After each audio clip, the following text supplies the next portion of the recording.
I've asked our students on Telegram what topics they got in their recent exams, selected the 4 most challenging ones, and prepared sample answers and useful vocabulary to help you improve your answers. It's Sassy here. Let's get started. Let's talk about crowded places. Is the place or city where you live crowded? Yes, it is. It gets pretty congested, especially during peak hours when everyone's trying to get to work or go home. There are also a couple of shopping malls nearby, and it's always lively there. Lots of hustle and bustle. It can be a bit overwhelming if you're not used to it. A good direct answer to the question, not too long but extended to about 20-25 seconds. Showing the examiner that you know some relevant vocabulary to talk about a topic is a great way to boost your score. So I'll be giving you lots of useful words and expressions throughout the video, and you can use some of them. Notice here, congested. Very busy with lots of traffic like cars or people. Peak hours. The busiest time of the day, usually 8 to 9 a.m. and 5 to 6 p.m. Lively. Full of life, lots of people and movement. Just like hustle and bustle. That's an expression to describe lots of activity and usually noisy. And please note that we don't pronounce the T's, hustle and bustle. Overwhelming, that's something that's too big or strong for you to deal with. And notice how we can add some extra meaning with a bit, pretty, or a little, a bit overwhelming, or a little overwhelming. Lots of interesting vocabulary here. You don't have to jump pack it into your answers, but if you include some, it's always impressive. Do you like crowded places? Not at all, to be honest. I prefer a bit of peace and quiet. I don't enjoy being shoved around like what happens in some street markets where you can't move because of all the people. Idiomatic expressions are very common in English. Here we have some good ones. A bit of peace and quiet. So no noise, please. And we often use this expression with verbs such as prefer or like. Shoved around means to be pushed by other people. And we mustn't forget the grammar. Using complex structures is great. Have a look here. I don't enjoy being shoved around. Do you know why this phrase sounds like this? Let's have a look. People shove me around. That's the active voice. They push me. I'm shoved around. That's the passive voice. I'm being pushed by other people. And after enjoy, we use the gerund. Being shoved around. I don't enjoy being shoved around. Okay, that's the passive voice. Next. When was the last time you were in a crowded place? Just the other day, in fact. I went to a local music festival last weekend. The place was buzzing, and as the evening wore on, we were getting packed in like sardines. There was hardly any elbow room at all. I must admit, I felt very uneasy because I'm not very keen on being squashed like that. What we see here is telling a little story. And there are some great expressions. Buzzing, very active, lively. Packed in like sardines or squashed. Both compare people to the ways we pack food in tins, like sardines, or how we prepare tomatoes, squashed like tomatoes. And if we are packed in like sardines, then we have no elbow room. We can't move our elbows. And uneasy means not feeling relaxed. What kinds of places are often crowded? Well, I think in most cities, places like train or subway stations, especially during rush hour. You see so many people crammed into the train carriages or waiting for the next train. Lots of them jostling to try to get to the front of the queue. And we mustn't forget sports stadiums, at least outside when people are entering or leaving.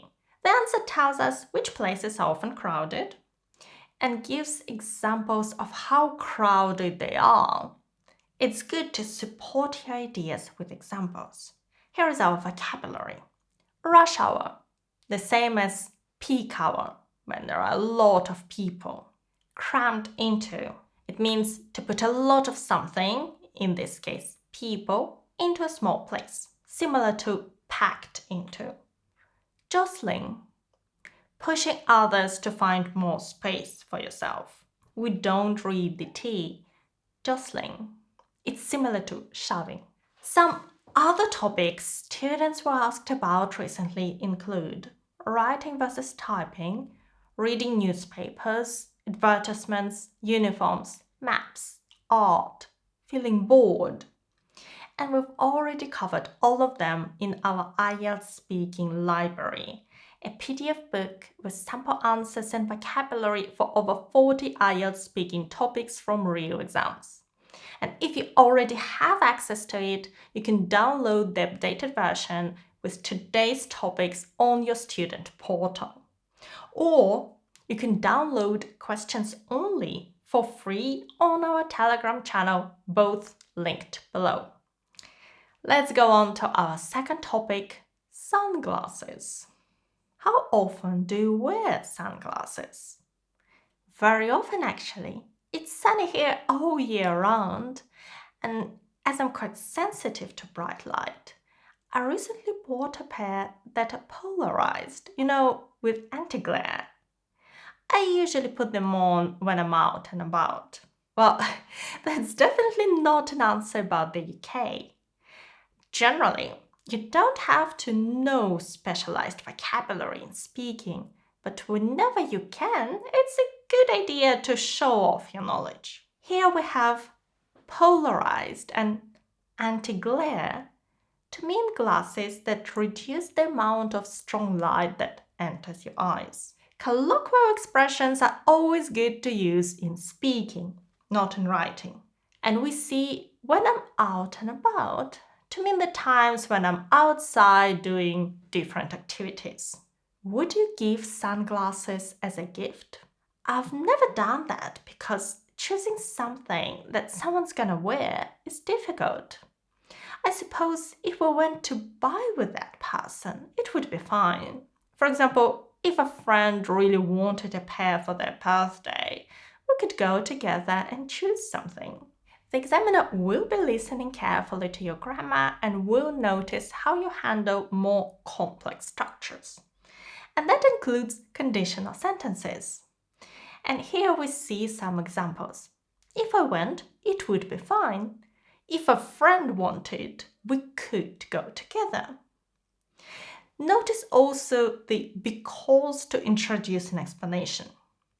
The examiner can always ask you why or why not if you don't explain yourself. Have you ever lost a pair of sunglasses? I must admit I have. I'm always leaving things somewhere. One time I went into a bank, took off my sunglasses, and then left them on the counter while I was dealing with the cashier. And when I went back later, they were gone. It's a pity because I really like them. This question is really asking you to talk about some past experience. And here we see a classic way to tell a story. Once, and have a look here. I'm always leaving things. This is a continuous tense to show repetition. I'm always forgetting names. Notice also the comment at the end. It's a pity. We often finish a story like that. And don't forget to organize your thoughts, even if answers are quite short, like in this part, because that's your fluency. Would you spend a lot of money on sunglasses? I honestly don't think they are worth spending a lot of money on. I know that for some people, a pair of sunglasses is a kind of fashion statement. They have to be seen wearing exclusive brands, and that includes eyewear. But for me personally, any reasonably priced sunglasses will do. A bit of everything here. Worth spending a lot of money on. Again, we have a gerund spending. It's worth doing. It's not worth going there. And a complex passive structure have to be seen wearing. As for vocabulary, we have eyewear as a general word for glasses and fashion statement when we're referring to branded sunglasses. On to our third topic. Let's talk about singing. How often do you sing? Well, I guess like a lot of people, I sing along with pop songs on the radio, especially if I'm driving or at home on my own. I'm either singing or humming a tune that I have in my head. I'm not saying that I'm any good though. A nice simple answer that includes the phrasal verb sing along with, meaning to sing while you're listening to someone else singing. We also have the less common to hum. This means to make sounds of the tune. To hum a tune. Next, is it difficult to sing well? It's definitely not easy. If you really want to be a good singer, first of all, you need natural talent, and then you need to take singing lessons. But to be a professional singer, to sing opera, for example, takes years of training and dedication. The speaking test is more than just grammar and vocabulary. The examiner wants to see how we organize our ideas. And to do that well, we need connectors. So here we see some words to indicate a sequence. First of all, and then. To offer contrast, but. And to back up our ideas, for example. All nice and simple, we don't need more complex connectors here. Would you like to be a singer? Definitely not. At school, the music teacher told me I was tone deaf, and that's the truth. A few weeks ago, we were celebrating a friend's birthday, and everyone told me I was singing Happy Birthday out of tune. If you can't sing, have no musical ability, they say you're tone deaf. An alternative is to say that you have no ear for music. And when you're trying to sing, it's all out of tune. How about you? Do you have a good ear for music? Well, the next question is actually, do you think singing can bring happiness to people? Well, yes, I think so. But singing and music in general can inspire a whole range of emotions, not just happiness. A song can remind us of happy times, cheer us up when we feel down, or make us cry. In fact, I read somewhere that singing can help lower stress and anxiety. This is quite a difficult question for part one because it's so open. And the answer includes some great ways to talk about emotions. Inspire a whole range of emotions to cause or to bring out a lot of different emotions. Cheer up. To make us feel better, we often say cheer up when someone's sad. Feel down. If you're down, you're sad. Our next topic for today is memory. Let's talk about memory and remembering things. What things do you have to remember to do every day? Well, the usual stuff, like remembering to switch off all the lights before I leave the house, or not forgetting my keys and things. At work, I have to attend a lot of meetings, so I need to keep track of the times and topics. The verb remember is interesting because it can mean two different things. Remember doing something means that you have this memory in your head. You've already done that. I remember locking the door this morning. Remember to do something means you shouldn't forget to do it, but it's still in the future. You haven't done it yet. Remember to lock the door when you're leaving. And to keep track of things means to remember what's going on. Do you do anything to help you remember things? Oh, I have a memory like a sieve, so I need to write everything down beforehand. What I do every evening is make a checklist for the next day, and then it's quite easy to just tick off each item as I do it. If I didn't do that, I'd just forget half of what I need to do. I know a lot of people set reminders on their smartphones, but I prefer just jotting them down on paper. More interesting vocabulary. An idiom: to have a memory or mind like a sieve. This means to have a very bad memory, to forget things easily. And a sieve is what you use, a tool you use to separate your pasta, your spaghetti from water. And so your memories go through like water through the sieve. And notice the collocations. To make a checklist, not to do, to make a checklist. And we set reminders. And phrasal verbs: tick off the items on a list to show that we've done them. And we're often jotting down notes on paper, which is another way of saying making a quick note of something. Are you good at memorizing things? Yes and no. When I was at school, they tried to make us learn historical dates by heart. I was hopeless at that. I wasn't so bad at recalling mathematical formula. For example, how to calculate the area of a circle. Maybe because I found that interesting, I could remember it well by dates. I have reminders even for family birthdays. This set of questions about memory and remembering covers two aspects. The first is talking about things we need to remember to do now or in the near future. And the other refers to our memory and learning. So in the past, teachers often made children repeat and repeat something in order to remember it. A technique called learning by heart. And we can be good or bad at recalling something.